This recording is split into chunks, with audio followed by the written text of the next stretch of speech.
Une liste gilets jaunes aux européennes. Ça vous plaît ça, Mickaël ? À voir. C'est-à-dire ? Tout dépend. Je pense que de toute façon, la question qui se pose, c'est quand elle va être déposée. Je pense qu'aujourd'hui, c'est ce que j'ai essayé d'expliquer tout à l'heure, mais il faut regarder cette défiance qu'il y a vis-à-vis de tous les politiciennes et politiciens. Il y a des élections partielles qui ont lieu, c'est ce que je disais tout à l'heure, 80% d'abstention, aucune légitimité pour les gens qui sortent élus. Vous pourriez vous présenter ? Écoutez, c'est pas quelque chose que j'ai mis de côté.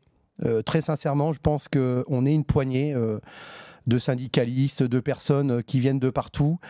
Et on doit effectivement se poser la question, qu'est-ce qu'on peut faire ? Est-ce qu'on peut effectivement, nous, aujourd'hui, se dire, on peut représenter les gens, pourquoi pas ? Pourquoi pas ? C'est quelque chose qui peut être posé à un moment donné dans un débat.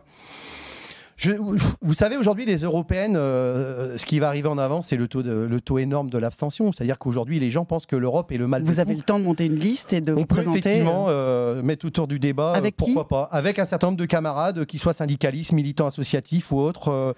La question, on l'a déjà évoquée un soir autour d'un verre, en se disant et si nous, un jour, on essayait de créer quelque chose de nouveau, mais quelque chose de nouveau autour d'une conscience de classe, et non pas une conscience de place.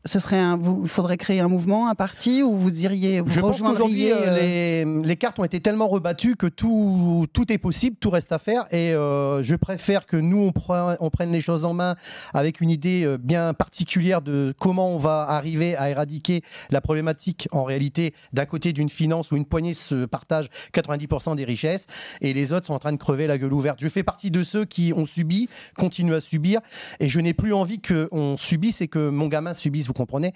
Donc, oui, je pense qu'il faut qu'on prenne nos responsabilités, et je suis prêt à évoquer une fois encore avec des camarades. Je ne sais pas ce que ça donnera, si on va aller au bout ou pas, mais oui, c'est dans les tuyaux, c'est dans les débats, ça c'est évident. Vous avez un calendrier ? Non, pas de calendrier, puisque c'est quelque chose qu'on évoque au fil du temps, après peut-être les manifestations, quand on va aux manifestations et qu'on se rencontre et qu'on débat ensemble et qu'on se dit qu'il est peut-être temps qu'on prenne nos responsabilités, au-delà d'aller dans les manifestations et au-delà d'être, je serais tenté de dire, les porte-parole d'une partie des gens qui ne sont plus écoutés.